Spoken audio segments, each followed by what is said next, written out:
Assalamualaikum warahmatullahi wabarakatuh. Salam NKRI harga mati. Salam Pancasila Jaya. Salam sejahtera buat kita semuanya. Saudara, akhirnya masyarakat Indonesia hampir 100% sudah mengetahui.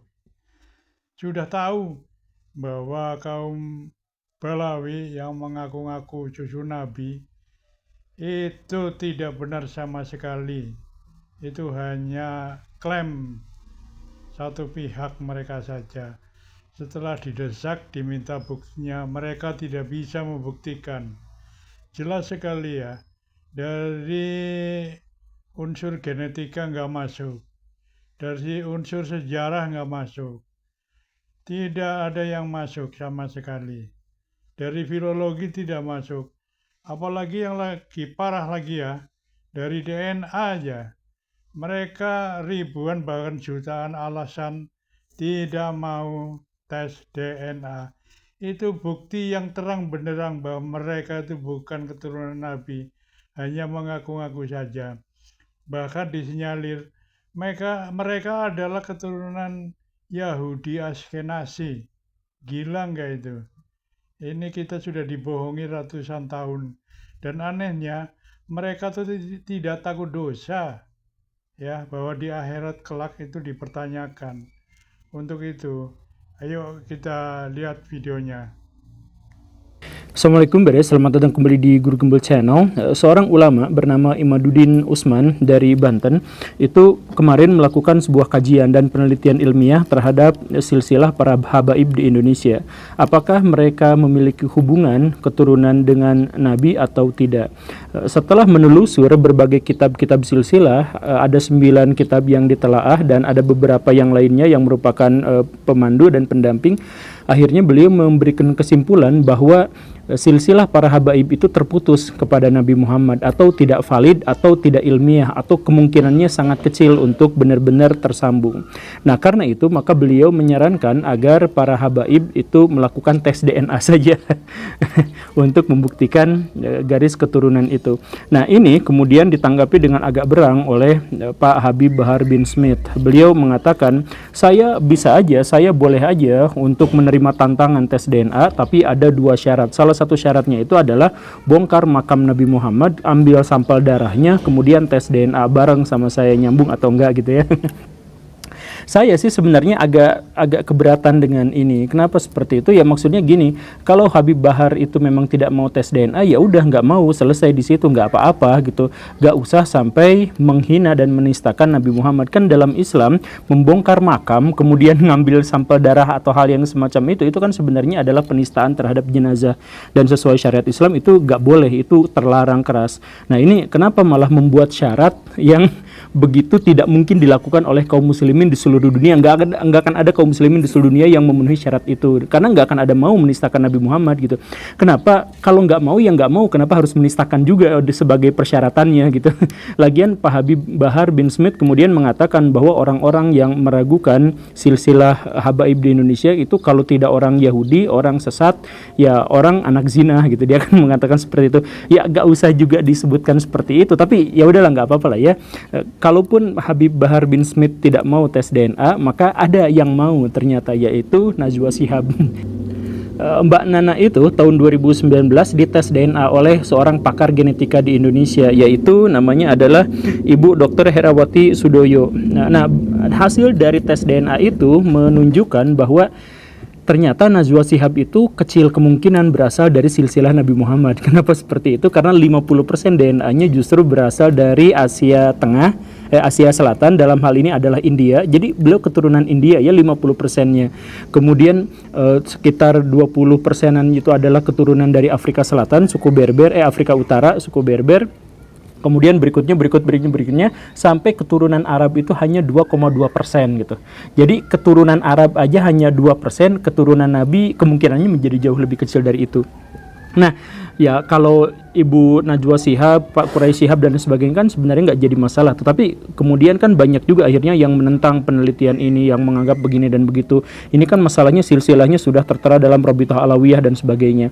Nah di episode ini kita akan sama-sama bahas tentang bagaimana orang yang meragukan tentang silsilah para habaib di Indonesia.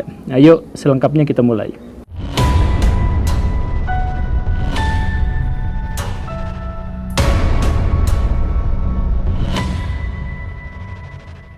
Sebuah disclaimer yang penting adalah bahwa siapapun orang-orang yang mempertanyakan silsilah habaib di Indonesia itu bukan orang-orang yang membenci habaib, bukan orang-orang yang membenci Nabi dan keluarganya dan keturunannya, bukan, tapi mereka justru adalah orang yang sangat menyayangi, sangat menghormati dan sangat mencintai para habaib itu.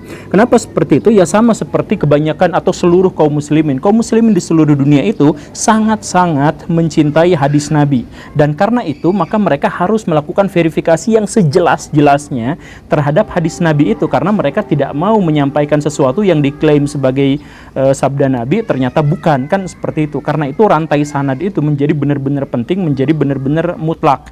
Bahkan para kritikus hadis itu menyepakati satu aturan bahwa kalau ada berita benar tetapi sanadnya meragukan, maka lebih baik ditinggalkan saja. Karena tahu dari mana kita sanad itu benar atau tahu dari mana berita ini benar atau salah, itu dari sanadnya, seperti itu. Bukan sanad keilmuan ulama bersanad, bukan, tapi sanad rantai perawinya gitu, yang hadis yang semacam itu. Nah, karena itu maka orang-orang yang mempertanyakan silsilah habaib itu bukan berarti membenci, tapi mereka benar-benar ingin mensucikan agar ketika mereka misalkan harus sun tangan salaman gitu ya, sun kaki gitu, kemudian berjalan di depannya sambil dengan lutut saja dan sebagainya, itu mereka hadapkan hanya kepada keturunan Nabi. Jangan sampai mereka sudah sun tangan apa segala rupa, ternyata yang mereka sun tangannya itu adalah keturunan Genghis Khan gitu, atau keturunan Qin Shi Huangdi gitu, atau keturunan Julio Caesar, kan nggak seperti itu. Nah karena itu maka silsilah itu harus dibuat sebersih-bersihnya. Begitulah kurang lebihnya. Nah, bagaimana silsilah itu bisa kita ketahui benar salahnya? Ya tentu saja sudah dituliskan dalam Rabithah Alawiyah yang para habaib itu datang ke Nusantara sekitar tahun 1880-an sampai 1940-an, dan mereka semua sudah memiliki yang tadi itu silsilah keluarga sampai ujung-ujungnya adalah Nabi Muhammad begitu. Dan kemudian oleh Rabithah Alawiyah itu tahun 1900 awalan itu kemudian disusun ulang semuanya, disatu-satukan gitu, dan sampai sekarang mereka juga masih melakukan penelusuran dan penyusuran itu. Sampai sekarang ada yang terbukti habaib yang palsu, ada terbukti yang habaib yang salah begitu. Ya kurang lebih seperti itulah ya. Nah, tetapi di antara sekian banyak orang itu pada akhirnya ada yang mencoba untuk meneliti Rabithah Alawiyah itu. Jangan-jangan di situ tuh ada yang salah. Misalkan kita simak silsilah-silsilah dari Habib yang sangat terkenal di Indonesia. Misalkan Habib Bahar bin Smith itu adalah keturunan Nabi ke-37, walaupun beliau juga sempat mengaku bahwa keturunan ke-29. Tapi ternyata dalam Rabithah Alawiyah itu diakui sebagai Habib ke-37. Kemudian Habib Ja'far itu keturunan ke-38, Habib Rizik Syihab itu keturunan ke-39, kemudian Habib Lutfi itu keturunan ke-38 dan lain sebagainya. Ya kebanyakan ada dalam rentang 36, 37, 38, 39 gitu ya. Nah, ini misalkan kita ambil contoh bahwa Habib Rizik Syihab itu diambil dari Fatimah, punya anak namanya Husain, kemudian Ali Zainal Abidin, kemudian Muhammad Al-Bakir, kemudian Ja'far Shadiq, kemudian Ali Uraidi, kemudian Muhammad An-Nakib, kemudian Isa Arumi, kemudian Ahmad Al-Muhajir, kemudian Ubaidillah, kemudian Alwi Alawin, dan seterusnya sampai ke 38-nya itu adalah Habib Rizik Syihab. Nah, dari situ itu ada masalah menurut Pak Imaduddin Usman yang tadi itu. Apa masalahnya? Sejak silsilah ke-10 yaitu Ubaidillah sampai ke bawah-bawahnya itu tidak pernah tercatat dalam silsilah, dalam kitab-kitab silsilah di zaman dulu, gak pernah ada. Yang ada yang mencantumkan Ubaidillah sebagai leluhurnya Habib Rizik dan lain sebagainya sampai sekarang itu baru ada silsilahnya itu tahun 1900-an, tahun 1800-an, adalah yang mungkin tahun 1700-an. Ke belakangnya itu tidak pernah ada nama yang namanya Ubaidillah itu. Jadi bahkan di abad ke-5 Hijriah atau sekitar tahun 1100 Masehi itu ada seorang ulama namanya adalah Fakhrur Razi yang kemudian menulis silsilah kenabian, silsilah keturunan Nabi, dan menyebut bahwa Ahmad bin Isa itu tidak pernah punya anak yang namanya Ubaidillah. punya anaknya itu adalah Muhammad, kemudian Ali, kemudian Husain. 3 itu saja dan tidak ada lagi yang namanya Ubaidillah. Dan karena itu maka Ubaidillah ini adalah anak dari siapa? Ini tidak pernah tertera dalam risalah, dalam kitab-kitab silsilah manapun dalam sejarah. Dan baru nongol itu tahun 1700-an, tahun 1800-an. Dan kemudian diklaim sama habaib-habaib zaman sekarang. Artinya ini sanadnya terputus. Jadi kalau misalkan kita ngambil verifikasi hadis yang standar seperti yang digunakan oleh Bukhari, Muslim, Imam Abu Dawud dan sebagainya, maka ini sanad ini telah terputus dari zaman Ar-Razi, Fahru Razi itu sampai tahun 1800-an. Berarti sekitar 700-800 tahunan kosong, hilang, tidak ada, tiba-tiba muncul ada nama itu masuk ke dalam silsilah kenabian gitu. Nah, maka di sini masalahnya double. Kecacatannya itu adalah ganda. Kenapa? Yang pertama itu adalah bahwa Ubaidillah, nama Ubaidillah itu tidak pernah tercatat dalam kitab silsilah manapun sebelum tahun 1700-an, sebelum tahun 1800-an. Itu yang pertama, tidak tercatat, sanadnya putus. Yang kedua, justru malah kitab abad ke-5 Hijriah atau tahun 1000-an Masehi, 1100-an Masehi justru menyangkal ada namanya Ubaidillah karena Ahmad bin Isa itu punya anak yaitu Ali, Muhammad dan Husain. Tidak ada yang namanya Ubaidillah. Nah, karena itu maka silsilah Habib Rizik dan sebagainya sampai ke atas sampai ke Ubaidillah ini terhenti di situ. Jadi kemungkinannya itu bahwa di situ tidak ada yang namanya Ubaidillah dan karena itu tidak ada keturunan Habib-Habib yang sekarang itu adalah keturunan dari Ahmad bin Isa sebagai keturunan dari Nabi. Itu yang dipermasalahkan oleh Pak Imaduddin Usman. Lantas kalau kita sekarang menerima pernyataan dari Imaduddin ini, kesimpulannya, maka kita tidak mungkin menerima habaib-habaib yang ada di Indonesia karena mereka semua itu tidak memiliki garis keturunan yang sah yang diterima dalam garis sanad. Begitu. Itu masalah yang pertama. Kemudian masalah yang lainnya juga adalah kalau misalkan baraya telisik dari silsilah itu, memang silsilahnya sedikit punya masalah dalam hal kalkulasi, yaitu coba kita lihat yang tadi ya, Habib Bahar, Habib Rizik, Habib Lutfi, Habib Muhammad, Habib ya dan lain sebagainya, Habib Ja'far juga dan sebagainya, itu adalah generasi ke-36 sampai 39 generasi sekarang itu. Nah, padahal jarak dari Nabi Muhammad ke sekarang itu kalau misalkan kita masukkan ke Hijriah itu sekitar 1500 tahun bedanya itu. Jadi Nabi dilahirkan 50 tahun sebelum Hijriah kan. Sekarang tahun 1444 Hijriah ketika video ini dibuat. Maka berarti dari Nabi lahir sampai sekarang itu berarti sekitar 1495 tahun. Ya kita bulatkan beda 5 tahun ya kita bulatkan jadi 500 tahun Hijriah. 1500 tahun Hijriah. Sedangkan kalau dikonversi ke Masehi maka menjadi 1453-an Masehi kan begitu. Nah, 1500 tahun itu di seluruh dunia generasi yang berpindah, generasi yang berubah, generasi yang ada itu adalah sekitar 50 sampai 75 generasi. Bagaimana ceritanya kalau rata-rata di seluruh dunia itu sekitar 50 sampai 75 generasi, sedangkan para habaib itu hanya sampai ke 37, 38, 39 generasi.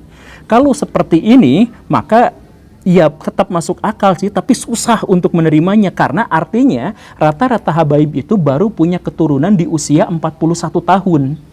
Kan ini ya masa kalau misalkan ada orang yang punya anak di usia 41 tahun, itu sesuatu yang wajar. Tapi kalau dirata-ratakan sepanjang 1500 tahun, rata-rata orang punya anak sekitar 41 tahun, itu sebenarnya agak kurang srek gitu. Secara probabilitasnya itu nggak nyambung gitu, nggak sah gitu, nggak cocok gitu. Gitu kan? Apalagi ditambah dengan kesulitan yang lain, bahwa di zaman dulu sebelum tahun 1800-an, itu kebanyakan orang menikah di usia yang sangat belia, antara 11 tahun, 12 tahun, 13 tahun, 14 tahun. Begitu. Itu umumnya segitu. Nah, kalau misalkan pernikahan itu terjadi di umur 11, 12, 13, 14, dalam kurun waktu 1500 tahun, rata-ratanya mereka punya anak di usia 40 tahun atau punya generasi berikutnya di usia 40 tahun, maka saya pikir ini adalah sesuatu yang agak melenceng gitu, nggak sesuai kalkulasi begitu. Nah, jadi ayo kita lihat misalkan apa masalahnya itu.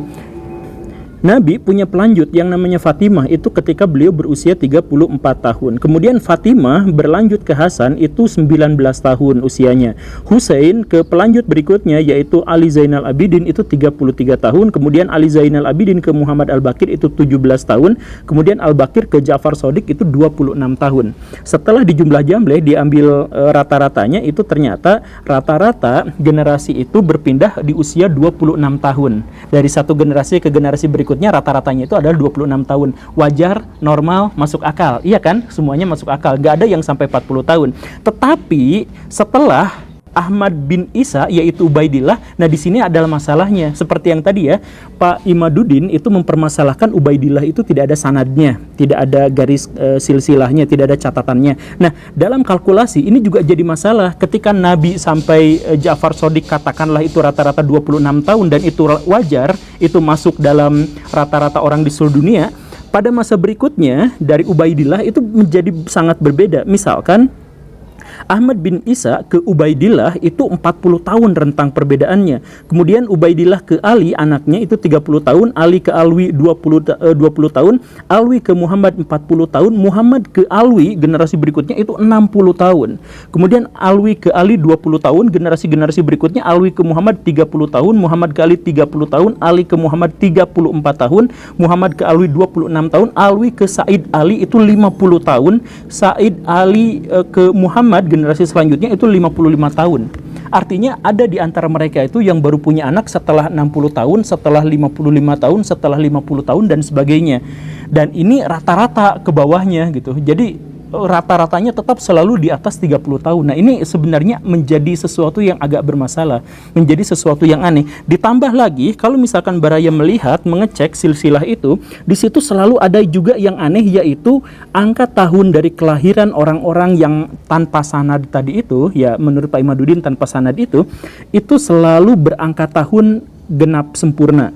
Misalkan Ubaidillah lahir tahun 320 Hijriah, Ali Al-Mubtakir itu 350 Hijriah, Muhammad Al-Maula itu 390 Hijriah, Alwi Syahib itu 450 Hijriah, Ali Qoil Qasam itu sekitar 470 Hijriah, dan Muhammad Sohib itu 600 Hijriah, dan seterusnya dan seterusnya. Angkanya itu pas. Jadi tahun 600, tahun 700, tahun 650 gitu. Semuanya itu gak ada yang koma-koma sekiannya gitu.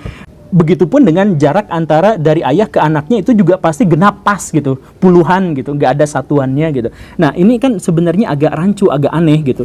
Jadi bagaimana ceritanya kalkulasi itu selalu rata-ratanya adalah sekitar 41 tahun, kemudian rentang dari satu generasi ke generasi yang lain itu sekitar 2 atau 3 kali lipat daripada generasi yang pada umumnya, dan kemudian angkanya juga dipas-pasin semuanya seperti itu gitu.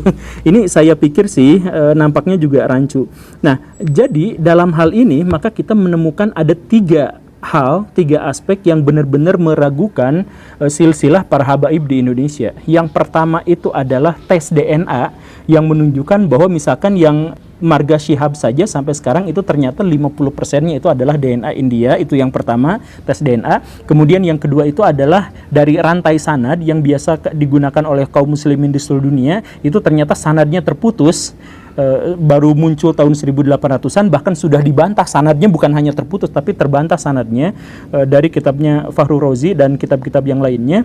Kemudian yang ketiga, secara kalkulasi hitung-hitungan generasi, ternyata generasi para habaib itu jauh lebih tua dan jauh lebih panjang daripada generasi-generasi manusia di seluruh dunia. Nah, rata-rata manusia di seluruh dunia. Ini kan aneh. Nah, tapi ya apapun itu, karena pesawatnya juga sudah lewat, mari kita diskusikan. Ini bukan final pernyataan saya ya. Ini bukan final, ini mari kita sama-sama menelusur, mari kita sama-sama menelaah. Karena bagaimanapun kan kita harus menghormati para keturunan Nabi. Dan karena itu maka kita harus menghormati orang yang benar gitu. Jangan-jangan kita malah menghormati orang yang salah gitu. Jadi silahkan cek DNA-nya, silahkan cek apa dan sebagainya. Saya sih pernah baca bantahan gitu ya, bantahan terhadap Syekh Imaduddin gitu yang menyatakan bahwa DNA itu apa. Tapi kan sebenarnya bantahan yang saya baca gitu, itu juga terlalu tendensius gitu. Misalkan tes DNA itu kan dari Yahudi, itu kan nggak pantas gitu dan lain sebagainya, dan itu adalah orang-orang bodoh, orang-orang awam yang tidak tahu soal tes DNA dan sebagainya gitu ya. Dan kemudian orang yang menulis itu bantahannya mengatakan bahwa itu lihat tuh, menurut tes DNA itu ternyata teori evolusi itu sekarang terbantah oleh bukti sains yang di zaman sekarang dan sebagainya gitu ya. Itu saya pikir sih tidak layak. Saya aslinya mau mencari bantahan-bantahan dari Pak Imaduddin ini, tapi malah mendapatkannya ya pernyataan-pernyataan yang seperti itu. Jadi diskusi tetap dibuka, mari kita sama-sama membahas apakah, atau berserta buktinya tentu saja ya, apakah silsilah dari habaib-habaib yang ada di Indonesia itu sah dan meyakinkan atau tidak. Terima kasih karena sudah menyimak. Saya Guru Gembul. Assalamualaikum warahmatullahi wabarakatuh.